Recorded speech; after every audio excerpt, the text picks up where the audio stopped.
que será que aconteceu do restante do povo? As meninas nunca mais apareceram na minha aula. E também me mandaram só uma vez o TCC.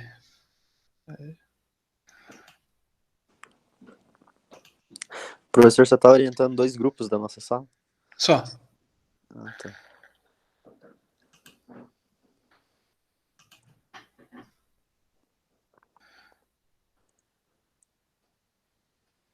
Mas é que também eu tenho mais 10 à noite. Ixi, aqui a noite deve ser grande.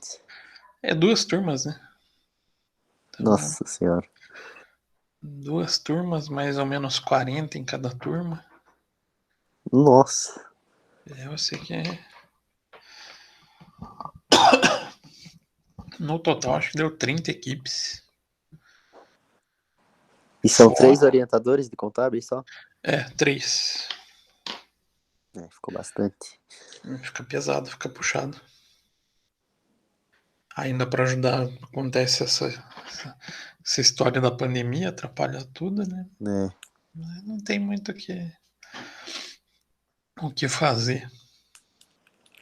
Bom, então vamos começar nosso assunto.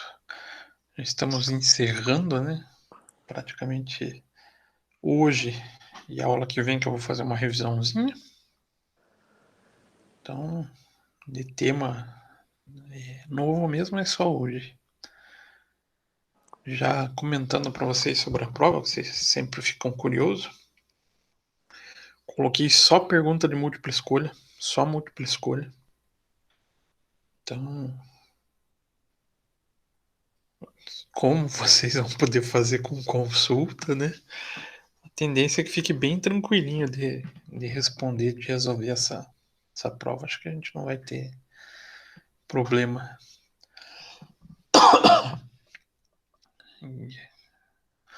Fazendo os trabalhos, o pessoal vai conseguir finalizar o semestre sem dor de cabeça. Então hoje separei um pouquinho das aplicações da área de perícia contábil. Então a gente vai dar uma olhada quais as possíveis áreas da perícia contábil ou áreas do direito em que a gente pode encontrar a figura da perícia contábil. Então a gente destaca que são muitos os casos judiciais que podem precisar ou necessitar da perícia contábil e ela utilizando como força de prova alicerçada em outros elementos que provam, como escrituração contábil, documentos, tudo aliado a um acervo científico e tecnológico.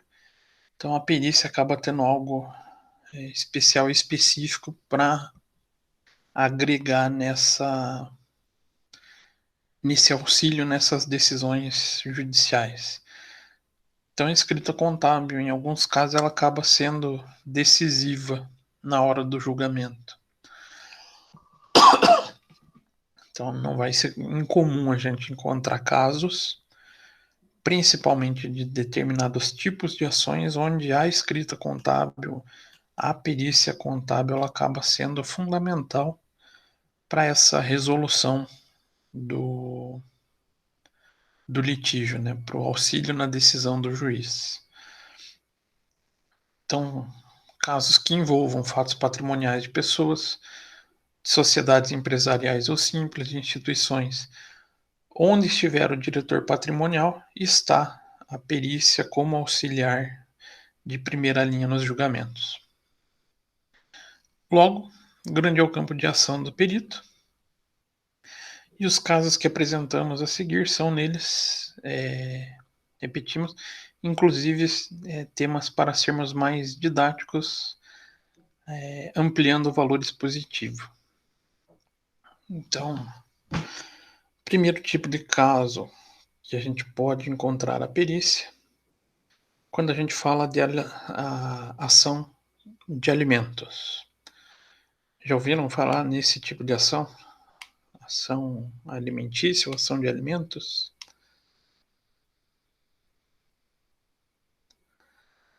Esse é um tipo de exemplo. Não. Tem um exemplo que eu até trabalhei em sala. A gente não costuma trabalhar falando esse nome, né? Porque é o nome dado na área do direito, mas é a disputa envolvendo pensão judicial. Então, a ação ordinária de alimentos deriva da necessidade de apuração de haveres de cônjuge ou responsável pela manutenção de dependentes. Então, aquelas ações onde se busca conhecer o rendimento de um cônjuge ou responsável de dependente é considerado essa ação de alimentos. Então, aqui a gente encontra a figura da disputa entre... Aqui, ó, os dois polos acabam sendo marido e mulher, né? Onde,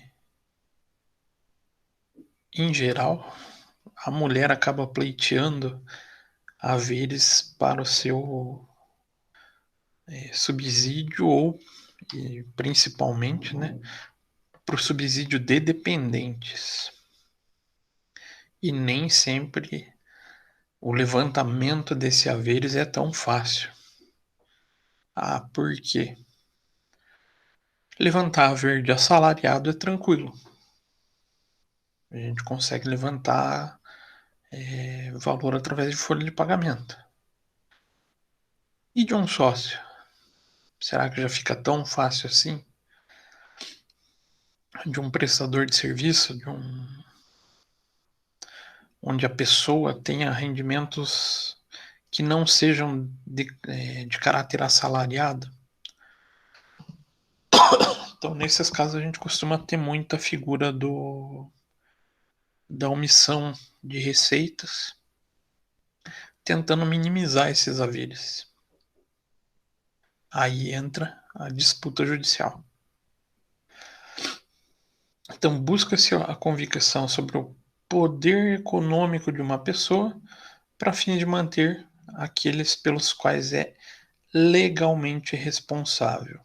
Então, aqui o levantamento é sobre a capacidade econômica que esse responsável tem sobre uma pessoa. Então, movida essa ação, os quesitos apresentados ao perito direcionam no sentido de averiguar de posse material patrimonial, como, por exemplo, potencial de renda de um pai ou de uma mãe para manter seus filhos e assim conseguir a mensuração de uma pensão para ser atribuída ao caso. Então, tal trabalho pericial pode envolver o exame de escrita contábil de empresa, ao qual o responsável seja titular ou associado, ou mesmo controlador, ou também de suas contas bancárias e de títulos. E também casos de padrão de vida que ostenta. Então, aqui o indicativo de sinais exteriores de riqueza.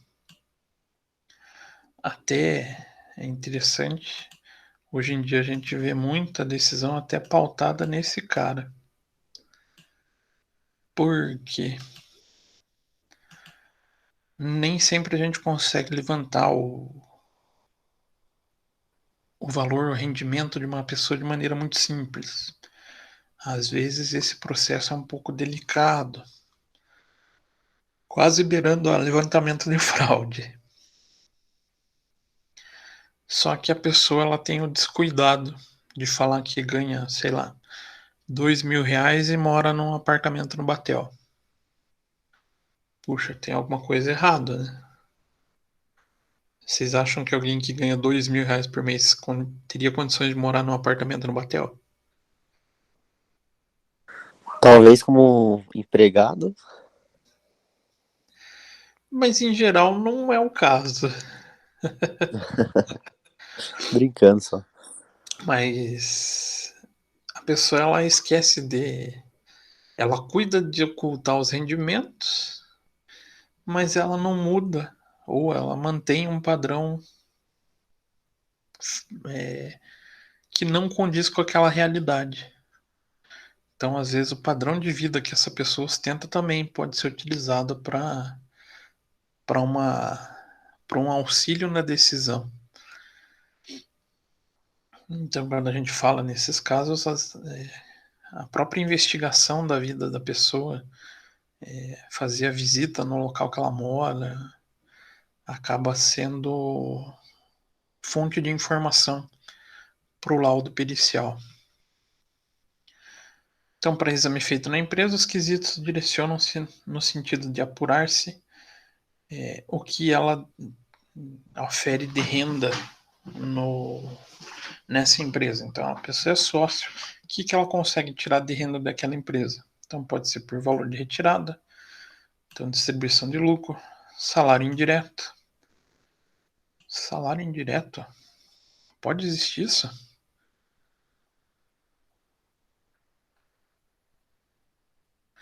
Então a pessoa não tem um salário ou não tem um prolabore e não retira lucro, mas ela coloca todas as suas despesas na empresa.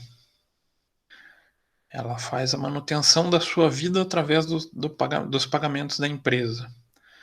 Primeiro que para contador isso já é um sortilégio, né? Já vai para o espaço o princípio da entidade. Mas acontece muito. Empresas consideradas familiares, onde os gastos pessoais são pagos pela empresa. Ah, tá certo? Não, não tá. Mas muitas vezes o contador não consegue fazer a pessoa mudar esse padrão. E isso, na hora da pensão, pode ser considerado um salário indireto. Também retirada por conta de lucro.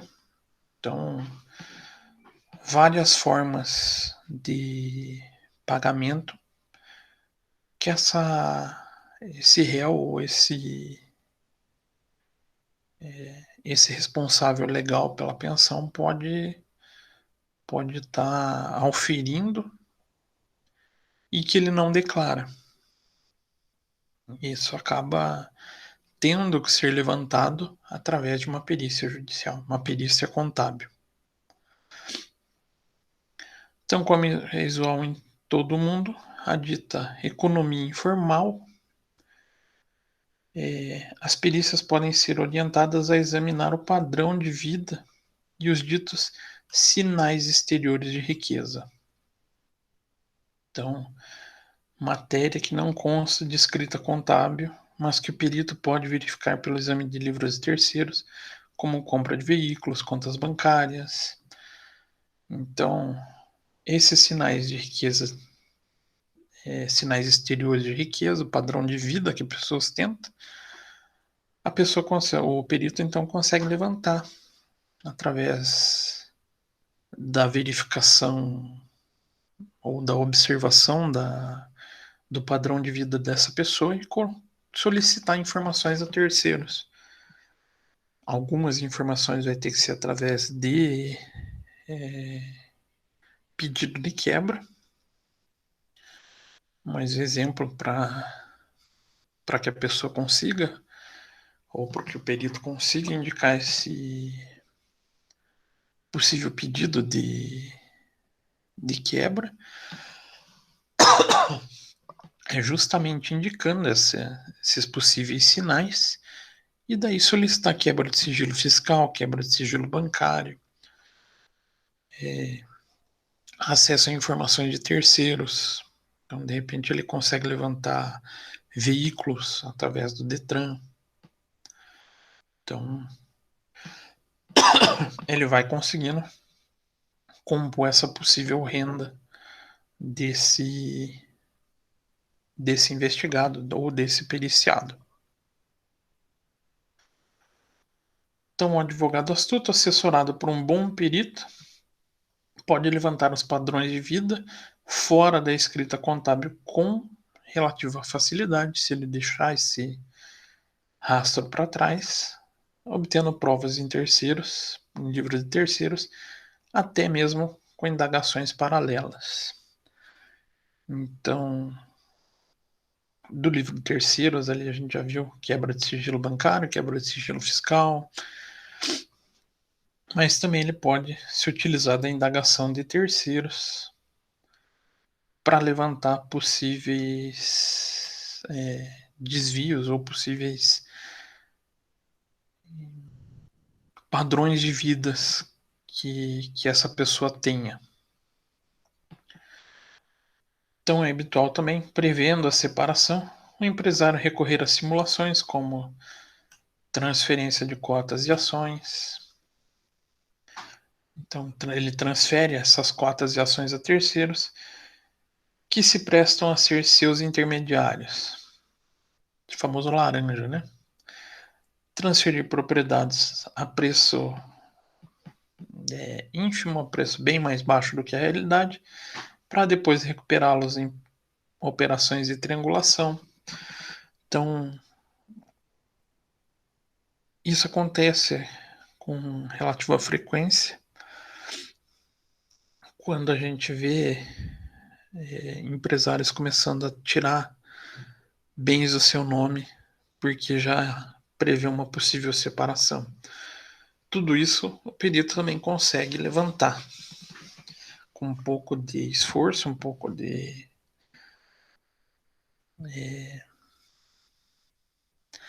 percepção sobre esses casos, ele consegue fazer esse levantamento. Até hoje fica até um pouco mais fácil, apesar de não ser uma ação alimentícia, essa figura das operações com valores abaixo da realidade entrou um pouco em pauta com a figura do Flávio Bolsonaro, né? Não sei se vocês estão acompanhando isso. Vocês ouviram alguma situação desse caso?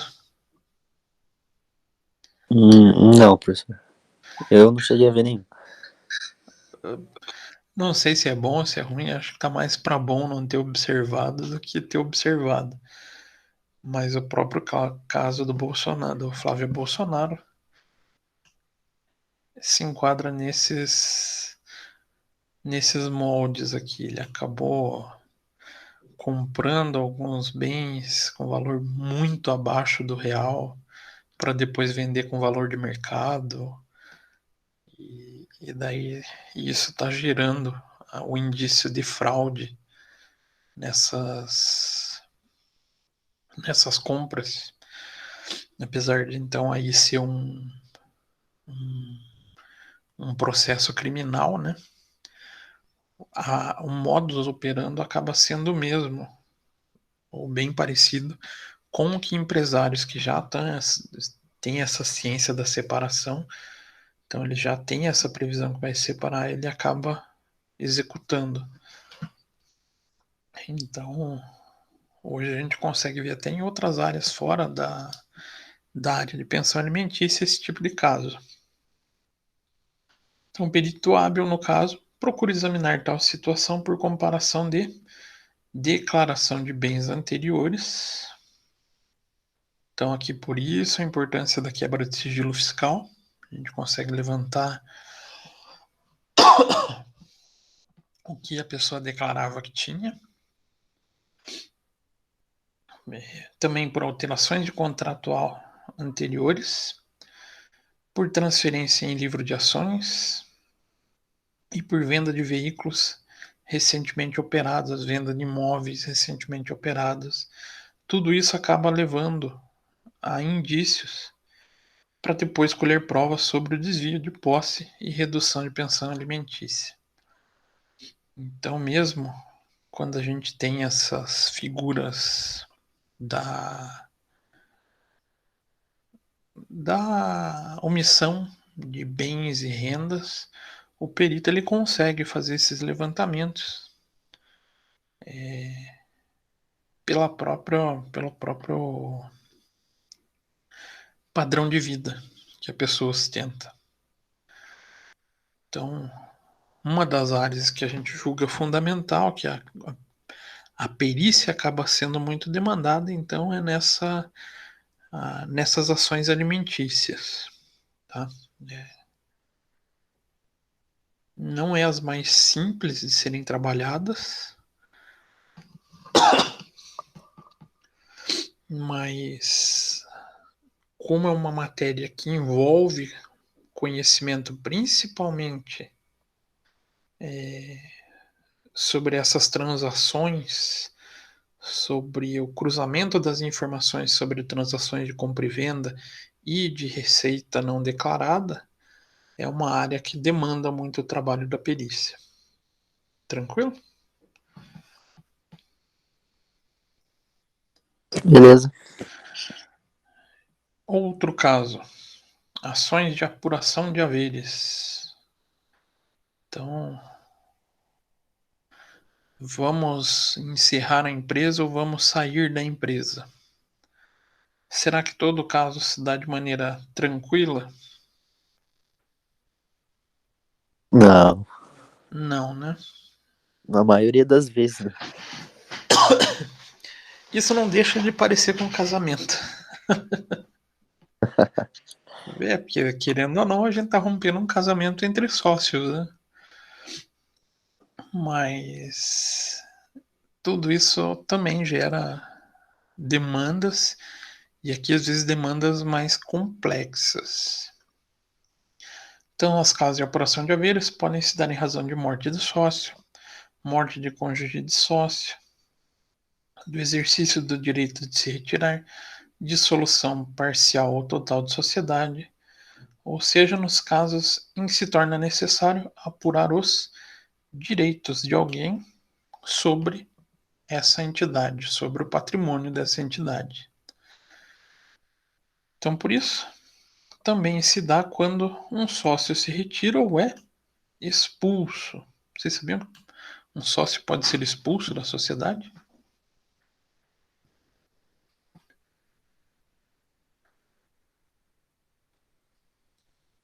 Professor, não entendi. Pode repetir? É, vocês O sabiam que um sócio sócio é o quê? pode ser expulso da sociedade? Já ouviram essa figura?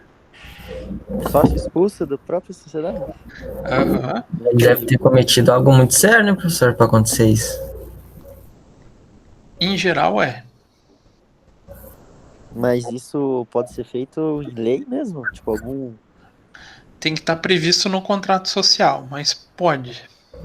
Ah, tá. Apesar de ser uma figura bem estranha, né? A gente fala, não, vai ser expulso da sociedade. Porque a primeira coisa que eu penso quando o cara é, por exemplo, é uma situação do cara ser expulso da sociedade, e com certeza ele vai querer entrar com alguma ação judicial.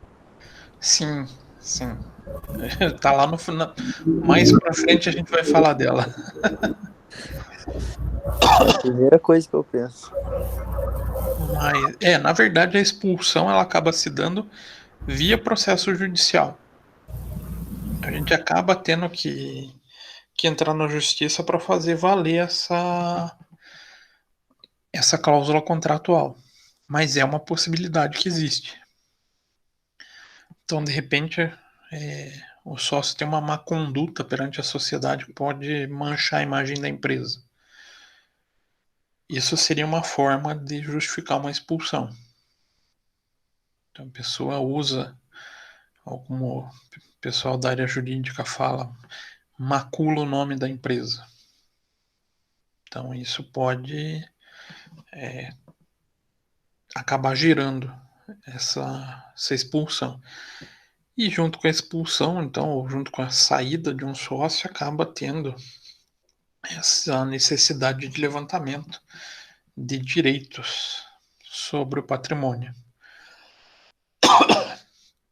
Então, por isso também, na expulsão, na retirada do sócio, ou outros direitos recorrentes à amortização de suas cotas de capital. Então, todo caso onde exista saída de um dos cotistas, existe essa necessidade de apuração de haver.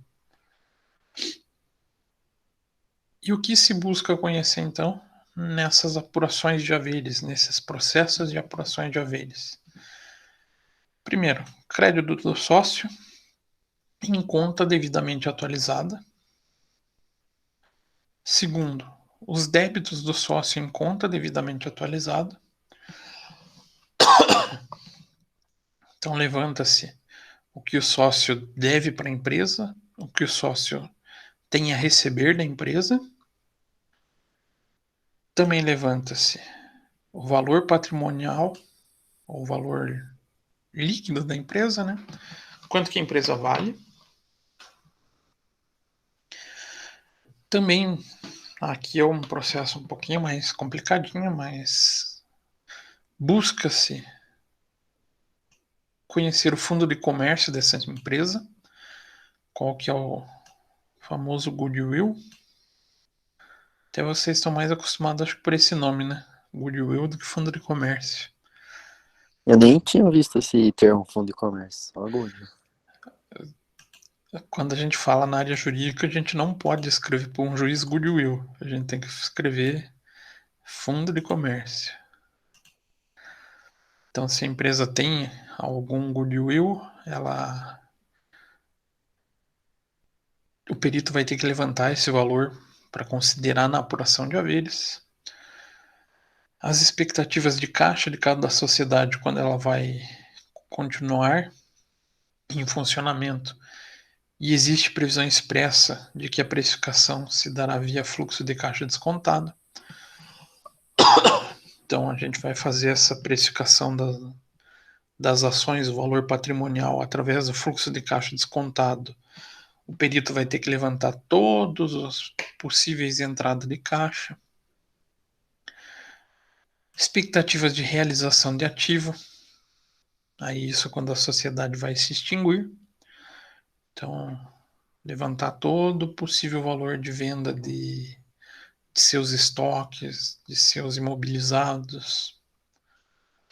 Opa.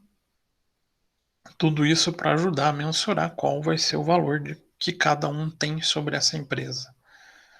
Quando a gente pensa em liquidação de haveres, a gente tende a pensar que é só apurar o patrimônio líquido para ver o valor de patrimônio líquido para verificação de haveres. Mas não, a gente tem mais esses efeitos, porque muitas vezes pode representar entradas futuras de caixa, entradas futuras de receita, valorização de ativos, tudo isso faz com que acabe alterando a percepção dos haveres.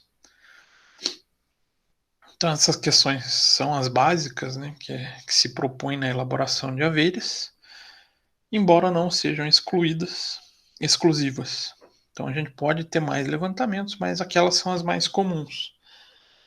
E já que podem existir privilégios que os sócios tinham como garantia suas.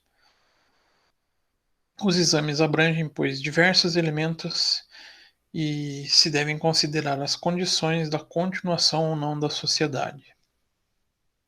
Então, na apuração de haveres de sócio falecido, a questão abrange o problema de inventário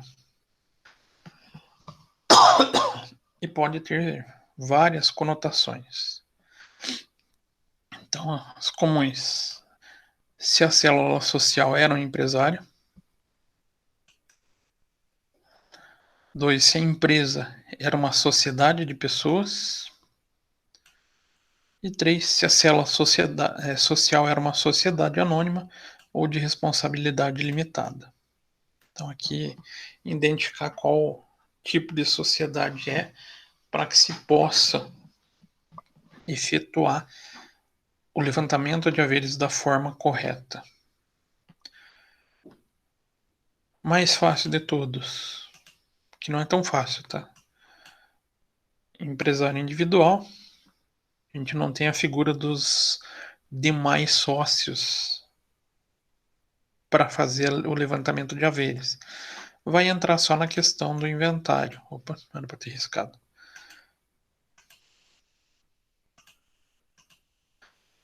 Então entra só a figura dos... Eita, deu branco.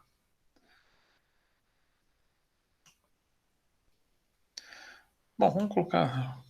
Não estou lembrando a palavra, mas das pessoas que têm direito sobre esse inventário, né? Já se é uma sociedade de pessoas, já começa a gerar um complicador, assim como a sociedade anônima ou de responsabilidade limitada. Porque daí a gente tem outras pessoas que não estão envolvidas no inventário, mas que tem relação com a apuração de haveres, que são os outros sócios.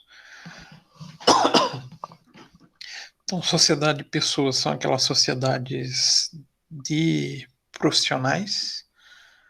Então, aqui a gente encontra muita figura de sociedade médica ou sociedade advocatícia. E elas são as sociedades simples, que a gente chama, né? E aqui são mais as empresas com característica de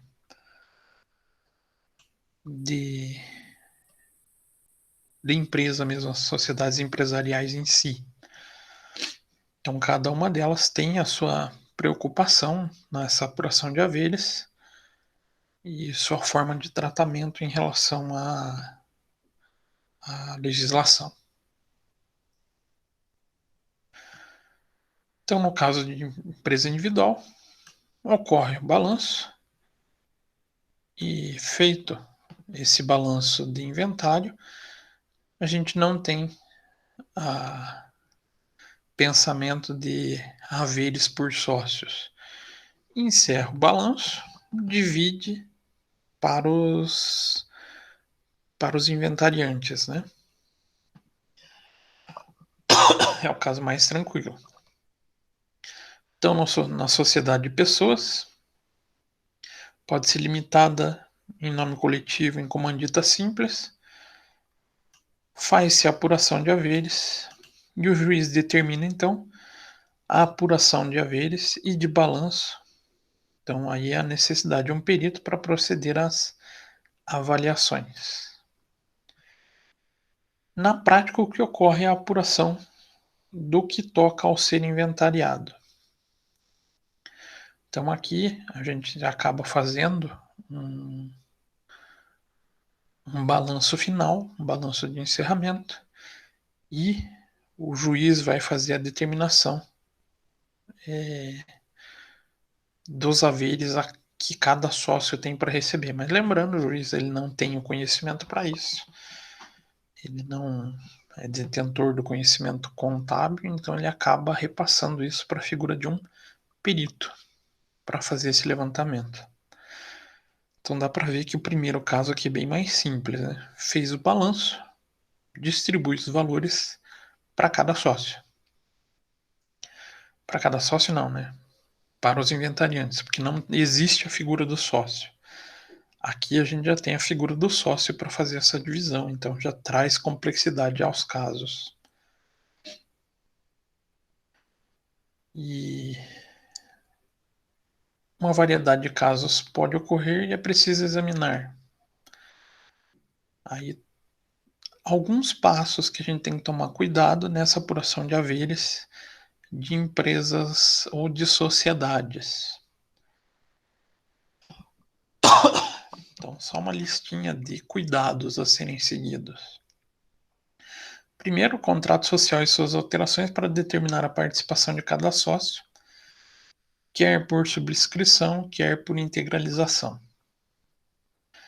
Então, o primeiro cuidado que a gente tem que tomar é levantar qual a participação de cada um desses sócios nessa distribuição dos haveres. Segundo, se o sócio tinha direito à retirada de prolabore e se foram creditadas ou pagas, em suma o que ocorreu, inclusive, a situação de regularidade de retenções por obrigações fiscais e previdenciárias. Então aqui entra naquela figura dos levantamentos de débito e crédito de cada sócio. Então, se ele retirava sócio, retirava prolabore, se esse sócio já recebeu esses direitos ou não. Se ele recebeu, faz só a distribuição dos haveres. Se não recebeu, se ele ainda tem valores pendentes, ele vai ter que efetivamente ser pago antes dessas distribuições de haveres.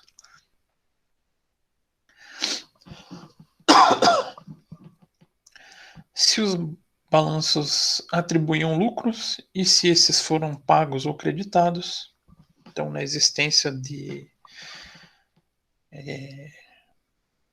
da figura de lucro, se já existia a distribuição, se já havia sido feita a distribuição ou não, também deve ser levado em consideração.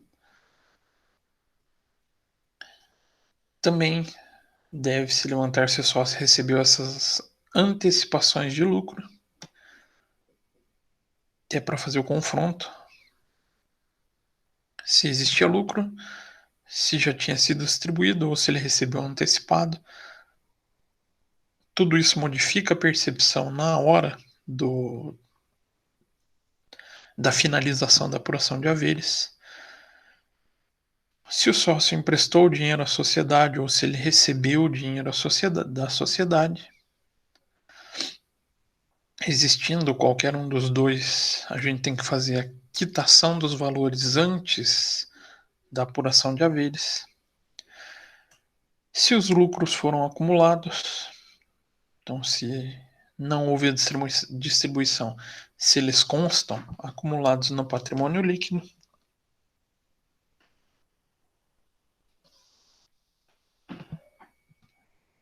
se os valores de empréstimos foram atualizados monetariamente, se fluíam juros sobre esses empréstimos,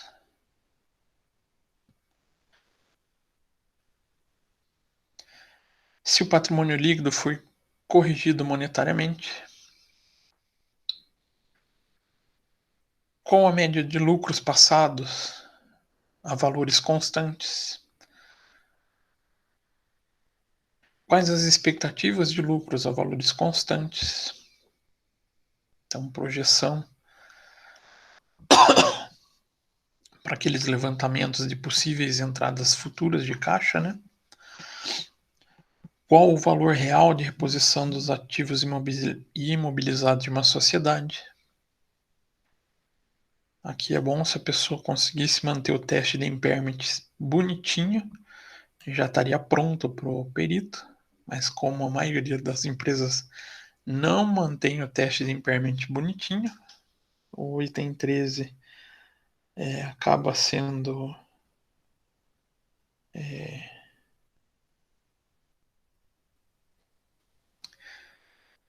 um complicador, né? O perito tem que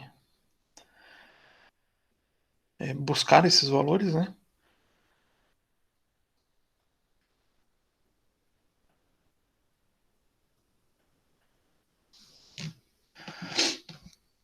Então, item 14, se a sociedade fez reservas para contingência, teste de recuperabilidade de ativos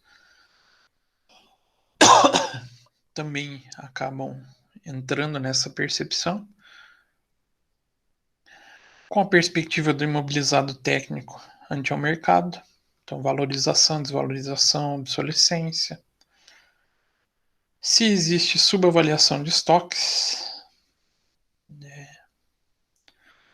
aqui a gente entra até em uma possível fraude tributária, quando a pessoa tenta, no exercício da atividade empresarial, diminuir os valores do estoque para conseguir reduzir imposto. Se existem riscos maiores às contas a receber, então, de repente, a pessoa nunca considerou uma provisão para devedores duvidosos e ela tem uma média de inadimplência de 2%, vai ter que ser considerada. Aí a precificação do fundo de comércio, ou como vocês chamam, do goodwill, e a existência de ativos e passivos fictivos ou omitidos também tem que ser levantada. Então, é uma pequena relação de itens que o perito acaba tendo como elementos a serem observados para conseguir fazer um levantamento de haveres de modo satisfatório. Claro, não é tão simplesinho, a gente sabe disso. Não é algo fácil de ser feito. Então, uma análise rigorosa não deve se limitar aos dados contábeis do balanço. Nem pode. Você quer fazer um trabalho bem feito, não vai poder ficar somente com livros contábeis. O ideal é que se visite o local da empresa, faça levantamento com outras informações. Se possível, peça quebra de sigilo fiscal e bancário para fazer o levantamento das informações de balanço para fazer o confrontamento com as informações do balanço. Então, para um bom trabalho do perito contábil, ele não vai poder ficar somente na escrita fiscal. Fiscal não, desculpa, da contábil. E é preciso considerar a falsidade que os balanços hoje representam no país em face da mal assinada Lei das Sociedades Anônimas, que deformou as demonstrações contábeis. Então, entre a essência da substância patrimonial de uma empresa e a forma contábil demonstrada no balanço, há uma grande diferença em face do mentiroso processo de correção monetária baseado em suposições de ajustes. Então, algumas empresas acabam ainda hoje se utilizando da figura da essência sobre a forma para maquiar balanço, para fazer correção de maneira indevida, para fazer atualização de valores de maneira indevida, o que pode gerar uma distorção dessas demonstrações. Então o perito tem que ficar atento a tudo isso. Então existe esses levantamentos. Então aqui também quando faz reserva, quando faz o teste de impairment, verificar se o que foi utilizado são valores que realmente condizem com a realidade. Então o perito precisa, pois, louvar sim levantamentos de realidade, embora também examinando os controles internos da sociedade e da sua escrita contábil. Então o ideal é fazer o confronto dessas informações, a apuração da vida mesmo da empresa, fazer o levantamento do que ocorre com aquela empresa e fazer a confrontação entre os controles internos e a escrita contábil dessa empresa para verificar se realmente o que está na contabilidade diz com a realidade ou não.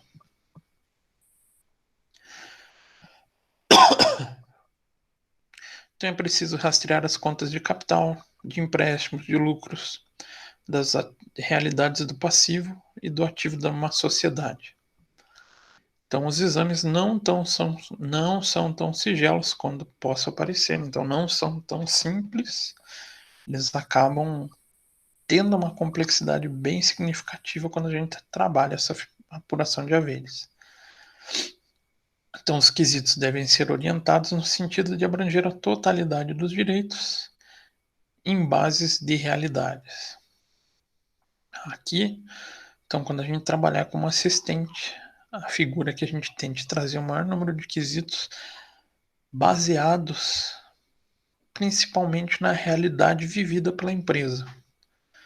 Então, nesse possível confronto entre o que a empresa tem hoje, como ela trabalha hoje, do que está escrito na contabilidade, para a elaboração dos quesitos, a gente tenta elaborá-los de modo a trazer a realidade para levantamento do perito. A gente força o perito com que ele busque a realidade da empresa.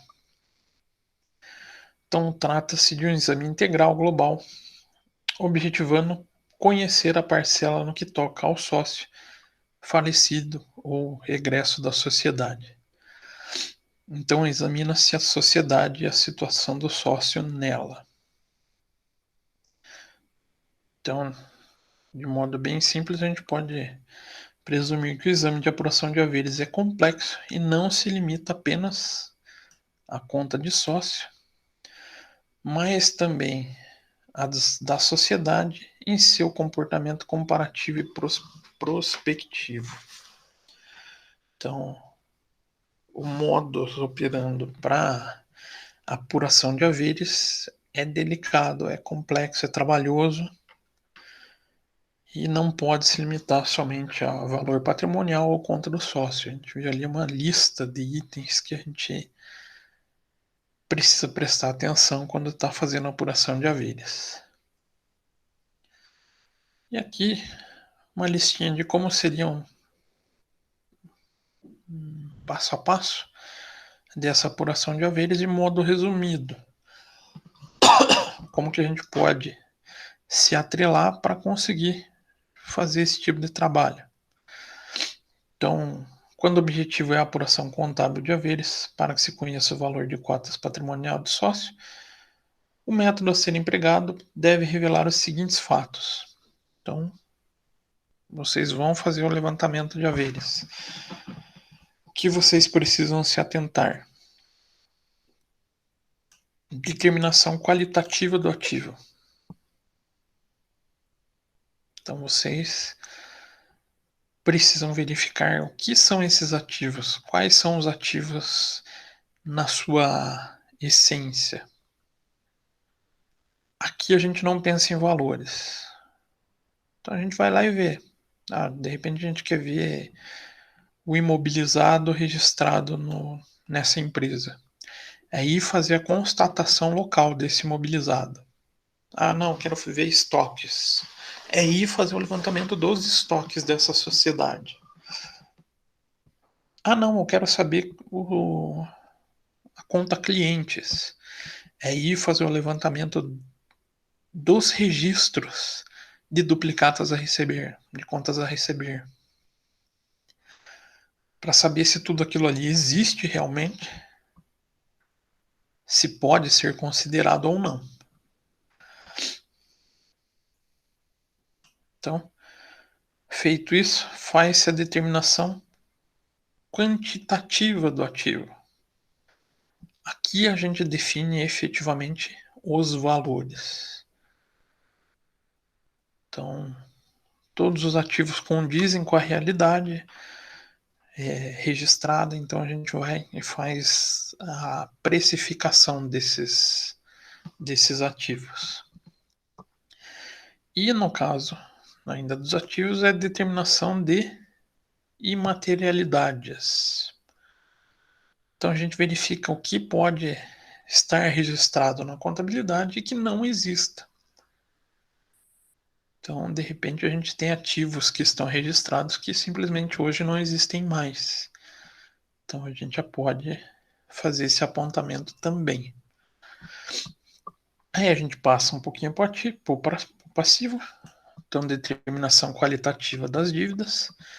Verifica se todas as dívidas realmente são reais, se existem ou não, com quem são, quais são os credores. Feito isso, faz a determinação qualitativa, então aqui consideramos esses ativos como reais, existentes, a gente passa a precificar eles, dar valor a essas dívidas. Então, para tratamento dessas dívidas. Também, apuração de lucros ou perdas acumuladas, verifica se todos os valores de lucros ou perdas foram registradas na conta, se são condizentes com a realidade ou não. Passa-se a figura da apuração do patrimônio líquido real. Então verifica quanto ela realmente possui de patrimônio líquido. Faz a apuração de contingência, caso exista necessidade. E a determinação do valor de cota em face do patrimônio líquido. Então determina qual o valor real, ou qual o valor da cota perante ao patrimônio líquido. Lá no patrimônio, no contrato social, a gente encontra o valor de face da cota. Ali ele não considera o valor do patrimônio líquido. Na hora da dissolução, a gente tem que considerar o valor patrimonial de cada cota. Então, quanto que vale cada cota em relação ao total do patrimônio líquido?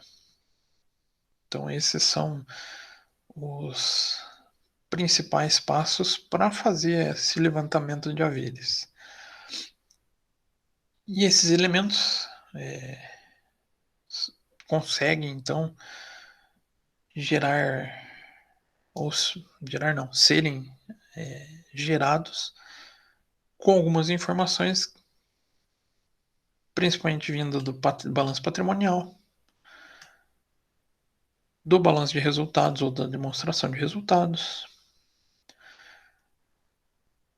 inventários físicos, então a contagem dos inventários, livro de inventário.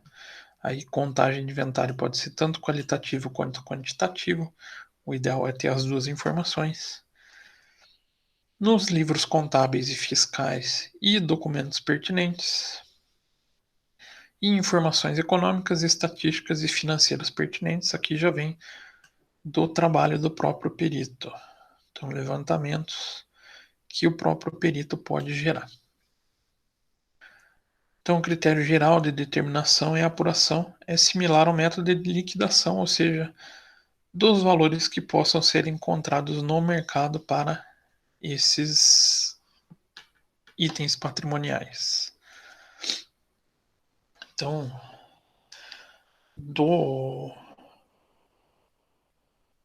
das ações com maior volume, acaba essas duas sendo as principais, né? Então, apuração de haveres e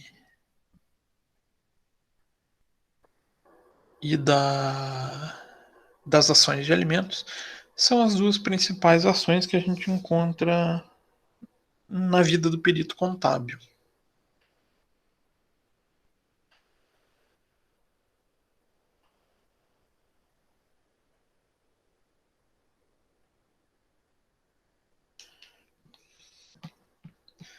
Então, as duas são as mais comuns a gente encontrar. Até da apuração de haveres, não sei se alguém assistiu Fantástico ontem. Não. Não? Dificilmente eu assisto Fantástico. Ontem passou um caso bem interessante de apuração de haveres.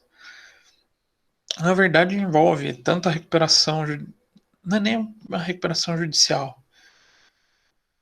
No caso, ali é mais a apuração de haveres em si, mas do caso da Caloi.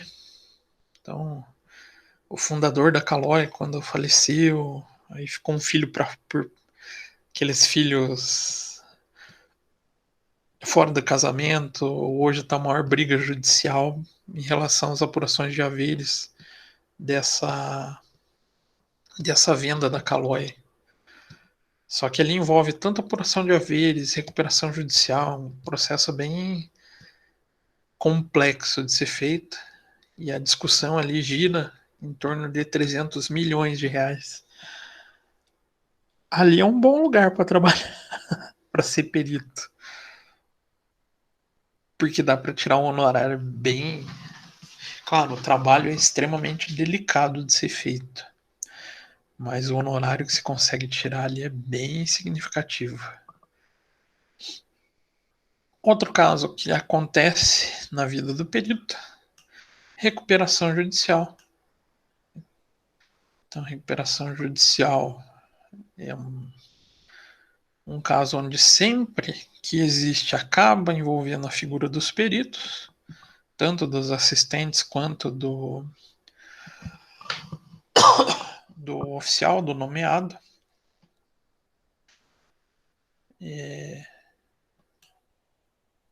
Até para fazer o acompanhamento desse processo de recuperação judicial. Então, recuperação judicial é a reorganização econômica, administrativa e financeira de uma empresa, e feita sempre com o intermédio da justiça, com a finalidade de evitar uma eventual falência. Então, a empresa precisa passar por um processo de recuperação quando está endividada e não consegue gerar lucro suficiente para as suas obrigações, como pagar credores, funcionários, impostos. E a empresa precisa passar por um processo de recuperação, acabam apresentando uma dessas características. Estado de insolvência já instalado ou próximo, a empresa já tem uma noção de que vai falir. Desordem administrativo-financeira, então a famosa falta de controle. funcionários desmotivados, problemas tributários e fiscais e incapacidade de geração de valor. Então, empresas com essas características, ou algumas dessas características, estão a caminho de um possível pedido de recuperação judicial. Então, o que a gente pode falar da recuperação judicial? Ela acaba sendo uma possível alternativa para a sobrevivência da empresa, onde os empresários ou os sócios acabam solicitando através da justiça o auxílio para sua retomada ou para sua recuperação. E ela precisa de uma série de passos para que possam ser feitas. E é nesses passos que podem entrar os peritos. Não necessariamente eles precisam participar, né? Pode ser que algum dos sócios, por exemplo, faça a opção de não ter um perito assistente, mas é comum que os envolvidos acabem apresentando. Mas, em geral, pelo menos o perito oficial acaba sendo solicitado. Então, é preciso uma série de passos, são requisitos jurídicos para que se peça ou para que se formule uma recuperação judicial. E dentro desses requisitos ou desses passos também é apresentado o plano de recuperação judicial. Aí entra o principal trabalho, a atuação do possível perito nesse plano de recuperação judicial. Como que esse perito vai atuar, vai se auxiliando então nesse desenho de como tudo isso vai ser corrigido para que a empresa volte a funcionar da maneira correta. Até isso vai ser fruto para o trabalho de vocês da semana, nosso último trabalho do semestre, vai ser o levantamento desses passos para a recuperação judicial e do plano de recuperação judicial. Então aqui era um resuminho bem simples do que é. Em geral, o fruto principal da recuperação judicial é o plano de recuperação judicial, é o que vai dar um norte até para avalizar se pode ficar em recuperação judicial ou se ele vai ser recusado.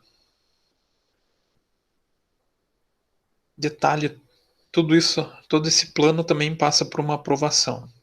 Aí vocês vão levantar isso daí no trabalho. Não tem muito problema para achar, tá? Outra figura que a gente pode encontrar, ações cambiais. Então a gente pode ter a participação de peritos também nesse tipo de processo. Então, no direito brasileiro, a ação cambiária nada mais é do que uma ação executiva típica. Seu objetivo é a cobrança de título cambiário, como, por exemplo, cheque, nota promissória, letra de câmbio, duplicata ou qualquer valor de títulos a receber que sejam envolvendo câmbio. Então, portanto, o título cambiário tem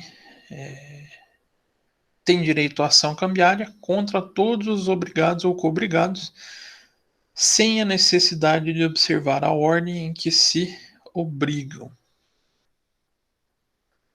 Então, aqui a ideia é que todo título cambiário possa ser levado à justiça sem observância da ordem de quitação de haveres. Então, não sei se vocês lembram, isso é visto lá no direito comercial.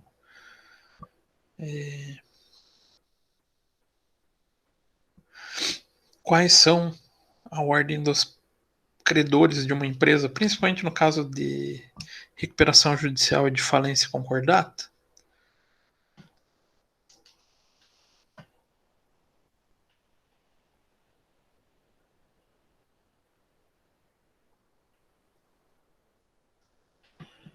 Lembram-se?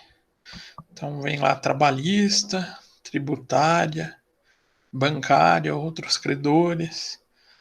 A lei traz uma série de ordens para que se façam os pagamentos. Então, o título cambiário não precisa necessariamente seguir essa ordem para ser executado. Então, uma ação cambiária pode ser direta ou indireta. A direta é estabelecida contra o devedor principal e seus avalistas. Já a ação indireta, também chamada de ação regressiva, é movida em face dos obrigados anteriores, por exemplo, que endossou um determinado título. Então, a existência desse tipo de ação pode solicitar a figura de um perito quando a gente precisa de atualização de valores, correção do valor dos títulos, pode levar ao processo também pericial, processos já um pouco mais simples do que a gente viu como apuração de haveres e ações alimentícias. Outro processo também com a participação de peritos que podem, né, não necessariamente ocorrem, desapropriação de bens. Então, ações de desapropriação de bens podem demandar o trabalho de um perito. Então, desapropriação é o procedimento pelo qual o poder público retira de seu dono a propriedade de certo bem móvel ou imóvel, fundado em uma necessidade pública, utilidade pública ou interesse social, compulsoriamente adquirindo para si em caráter ordinário, mediante justa e prévia indenização.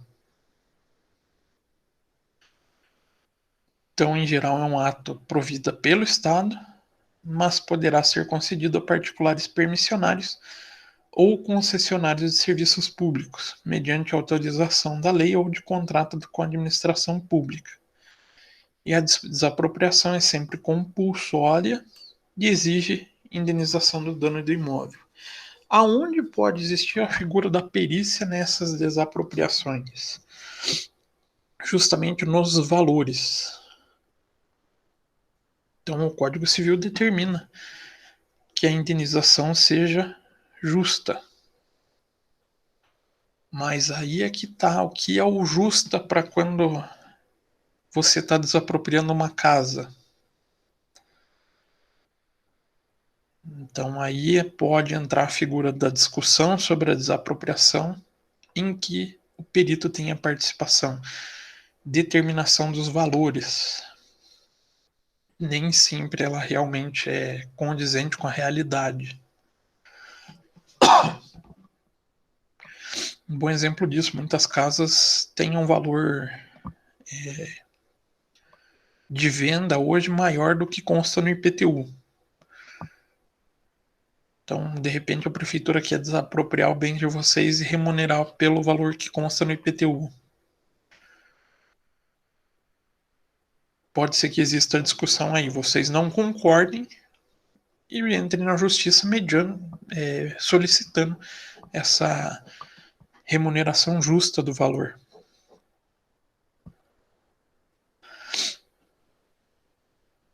Então, outro tipo de processo é a dissolução de sociedade. Então, conforme o CPC, Código de Processo Civil, todas as espécies de ações que versem sobre a extinção parcial da sociedade, o que inclui a hipótese de falecimento do sócio ou exclusão do sócio, e o exercício do seu direito de retirada da sociedade. Então, a ação de dissolução parcial da sociedade tem por objeto a resolução da sociedade empresária contratual ou simples em relação ao sócio falecido.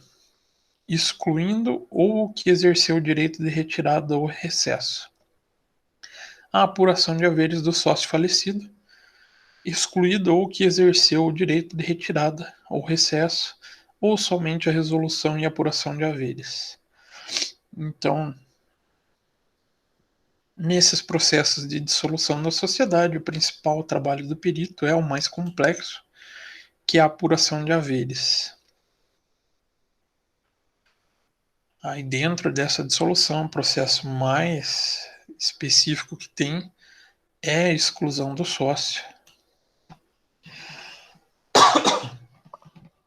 Então é quando ocorre a retirada do sócio, de forma que não seja por sua iniciativa própria, e sim motivada pelos demais sócios.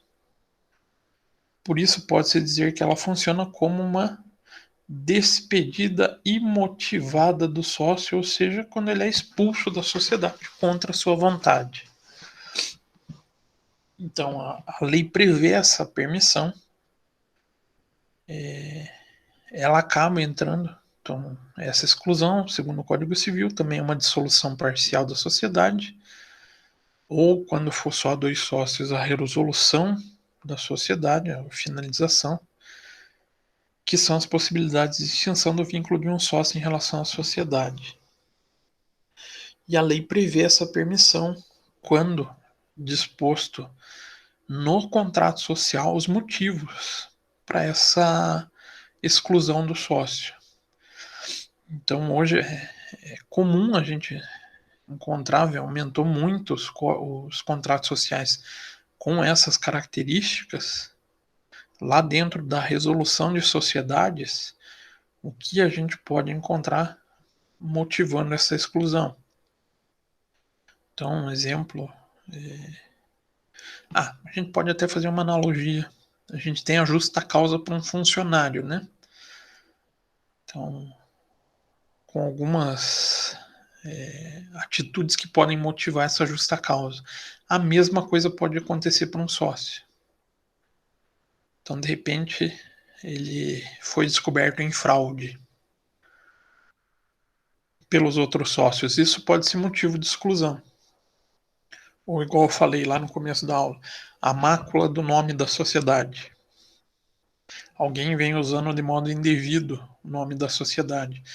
Também pode motivar a exclusão. Aí outro tipo de processo, processos de falência.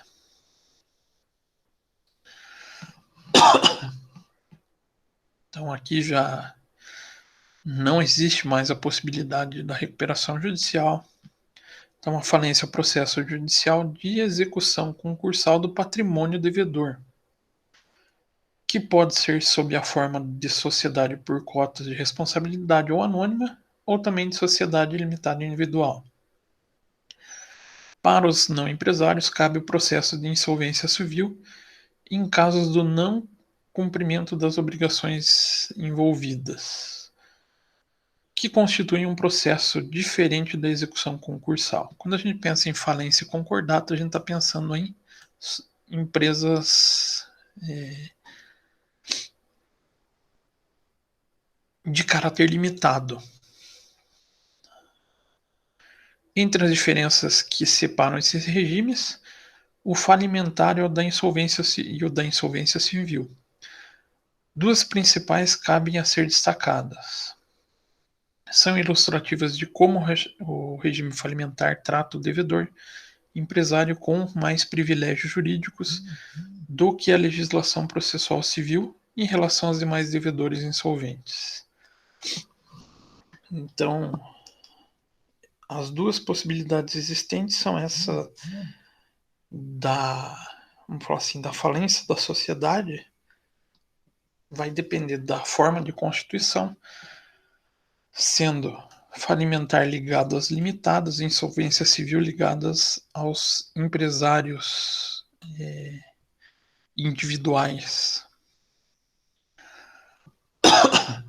Até pela figura da restrição ao alcance do patrimônio da pessoa física. Mas ambas têm a mesma conotação no final das contas.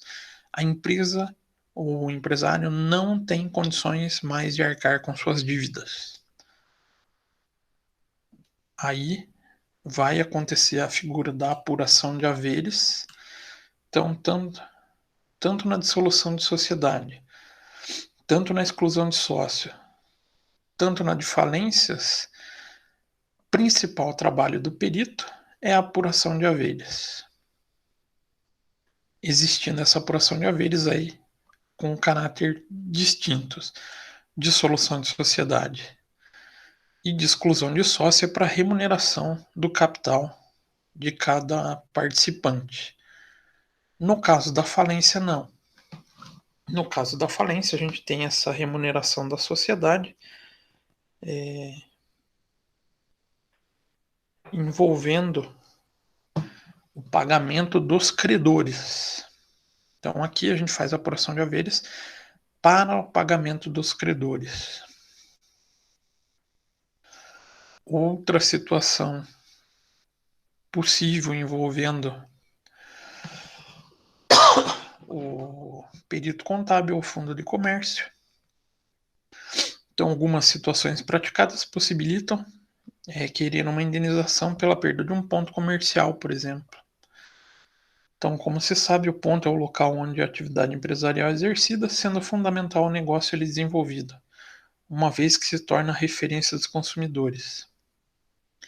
Até mesmo aqueles que não são empreendedores e nem o querem ser, sabem o significativo diferencial de um bom ponto, o qual às vezes é o diferencial para o sucesso ou fracasso. Então, a principal disputa envolvendo fundo de comércio que a gente encontra na justiça envolvendo pontos comerciais, quando esses pontos comerciais são locados.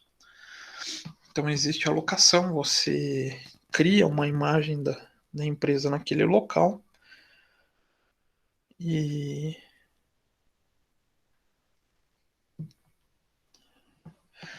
essa imagem, quando você perde a possibilidade de locação ou quando ocorre a renúncia do contrato, pode te levar a um prejuízo.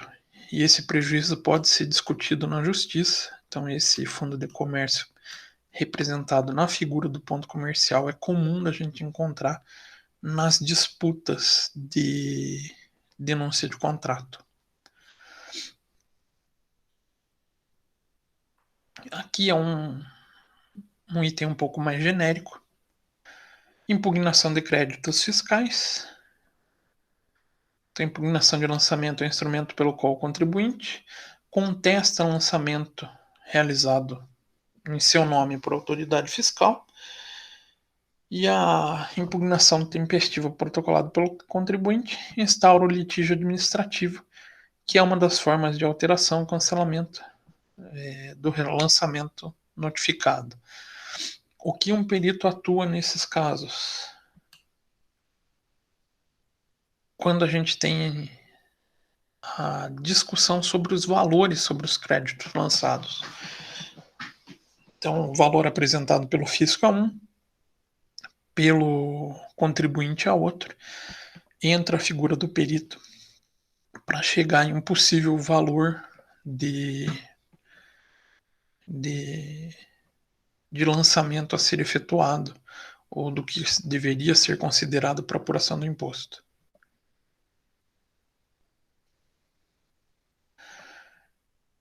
Outra figura que também pode envolver a figura do perito, indenização por danos.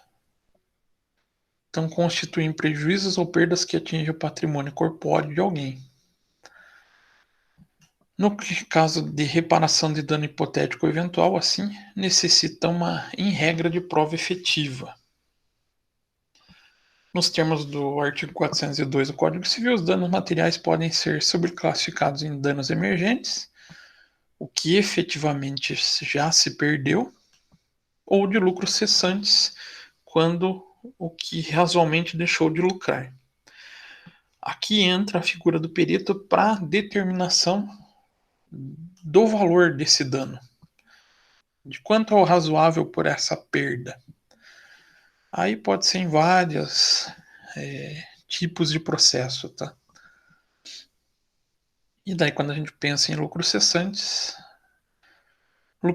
são prejuízos causados pela interrupção de qualquer da atividade de uma empresa ou de um profissional liberal no qual o objeto de suas atividades é o lucro.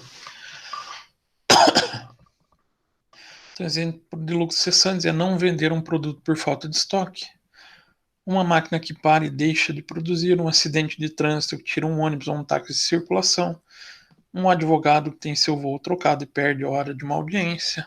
Então aqui a gente pode ter também inúmeros casos. Porém, o dano não é material. O dano é referente a um lucro que deixa de ser auferido pela impossibilidade da execução do trabalho. Aí pode entrar o perito para determinação da figura desses lucros cessantes. Também pode ser entendido por situação análoga. O rendimento salarial tem que a vítima deixe de ganhar devido à ocorrência do dano, ou seja, ele deixa de trabalhar pela existência do fato, e esse deixar de ganhar é o que corresponde ao dano. Difere-se apenas o termo, mas o prejuízo é o mesmo. Então, o salário não ganho em dias em que uma diarista deixa de apresentar seus serviços, devido a um possível acidente, por exemplo, também pode ser considerado um lucro cessante. Tá? Então, pensem vocês, funcionários, sofreram um acidente causado por outro, por culpa de outra pessoa, e acabam tendo que ficar afastados do trabalho. Também pode ser um pedido de lucro cessante, desde que se comprove que você não está, desde que você comprove que está tendo prejuízo por esse afastamento. O outro tipo de ação comum da figura do perito de prestação de contas. Para ajudar, meu vizinho resolve ligar o som alto. O saco. A ação de prestação de contas tem por escopo principal pedir a outrem que demonstre o resultado da administração. Verificação da utilização de bens, frutos e rendimentos, sendo que esta obrigação origina-se de previsão legal ou mesmo entre as partes, como num contrato. Trata-se de um dos procedimentos processuais de jurisdição contenciosa. Então, uma ação de prestação de contas competirá a quem tiver direito de exigi-la ou obrigação de prestá-la. Então, aqui a gente também encontra a figura da atuação do perito contábil na matéria que se discute dentro da prestação de contas. De repente a gente está falando de um condomínio onde não existia a prestação de contas, coisa que é obrigatória pelo Código Civil, mas que exista uma possibilidade de desvio de recurso. O perito pode fazer, então, essa solicitação ou esse levantamento desses possíveis desvios. E aqui a gente fala do último tipo dos casos mais variados, né, dos mais comuns, que são ações trabalhistas, né? Então, ação trabalhista, nem vou gastar muito tempo vendo esse slide, mas a discussão da ação trabalhista pode envolver, na verdade, é uma área muito específica dos peritos voltados especificamente para essa área, que trabalham no levantamento de cálculos, apuração dos valores relacionados a essas ações trabalhistas. Aqui eu elenquei os principais casos de levantamentos por parte dos peritos.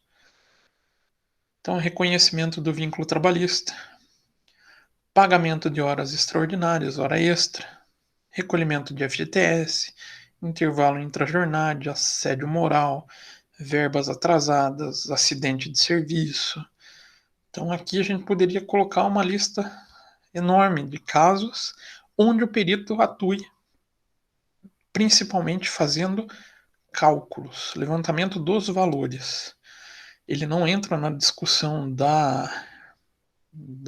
do fato em si, né, do direito, mas ele entra com a figura do levantamento de valores.